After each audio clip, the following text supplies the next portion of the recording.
வணக்கம். இன்னைக்கு நம்ம என்ன பார்க்க போறோம்னா, குடமிளகா தொக்கு. எப்படி ஈஸியா செய்யலான்னு பார்க்கலாமா? ரொம்ப சிம்பிள் தாங்க. அதுக்கு தேவையான பொருள் 4 குடமிளகா, 4 தக்காளி, 2 வெங்காயம். சின்ன வெங்காயம் இல்ல பெரிய வெங்காயம் எது இருக்கோ அத எடுத்துக்கோங்க. ரொம்ப சிம்பிளான ரெசிபி தான். அதுக்கு இந்த குடமிளகாவ நல்லா 2ஆ கட் பண்ணிக்கோங்க. அடுத்து உள்ள இருக்க இந்த சீட்ஸை நல்லா ரிமூவ் பண்ணி எடுத்துக்கோங்க. சீட்ஸ் நமக்கு தேவையில்ல. அது டிஸ்டர்பன்ஸாக இருக்கும் சாப்பிடும்போது. அதனால் சீட்ஸை இப்படி ரிமூவ் பண்ணிடுங்க தனியாக.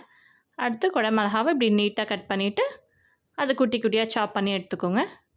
எவ்வளோ குட்டி குட்டியாக சாப் பண்ண முடியுமோ அந்த அளவுக்கு குட்டி குட்டியாக கட் பண்ணி எடுத்துக்கோங்க.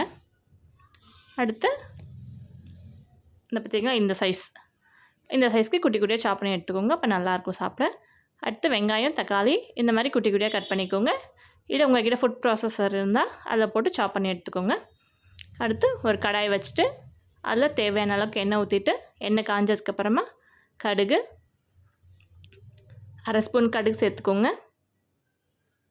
கடுகு நல்லா பொரிஞ்சதும் சீரகம் பொரிஞ்சதுக்கப்புறமா கொஞ்சமாக தாளிப்புக்கு உளுந்து சேர்த்துக்கோங்க.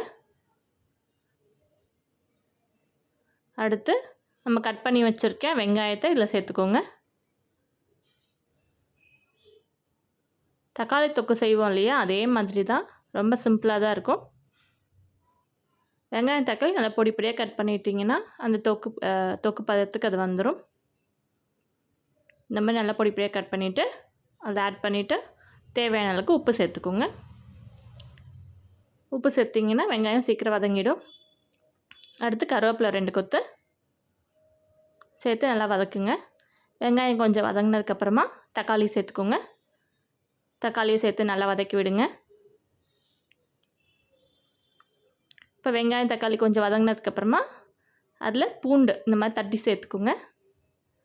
தோலோடையே சேர்த்துக்கலாம். ஒரு 4 பல் பூண்டு எடுத்து சும்மா 1 2 தட்டிட்டு அதை சேர்த்துக்கோங்க. நல்லா கலந்து விடுங்க. அதுக்கப்புறமா நம்ம கட் பண்ணி வச்சுருக்கோம் இல்லையா குடமிளகா, அதை இதில் ஆட் பண்ணிக்கோங்க. கேப்சிகம் இதில் ஆட் பண்ணிக்கோங்க. மிளகாத்தூள் இப்போ சேர்க்க வேண்டாம். இந்த குடமிளகாவும் நல்லா வதக்கிட்டதுக்கப்புறமா மிளகாத்தூள் சேர்த்துக்கலாம். நல்லா வதக்கி விடுங்க எல்லாம் ஒன்று போல் சேர்ந்து. இப்போ கொஞ்சம் வதங்கிருச்சு. இதுக்கப்புறமா மிளகாய்த்தூள் ஒரு 3/4 ஸ்பூன் மிளகாய்த்தூள், அடுத்து 1/4 ஸ்பூன் மஞ்சள் தூள் சேர்த்துக்கோங்க. இப்போ சேர்த்துட்டு எல்லாத்தையும் நல்லா கலந்து விடுங்க.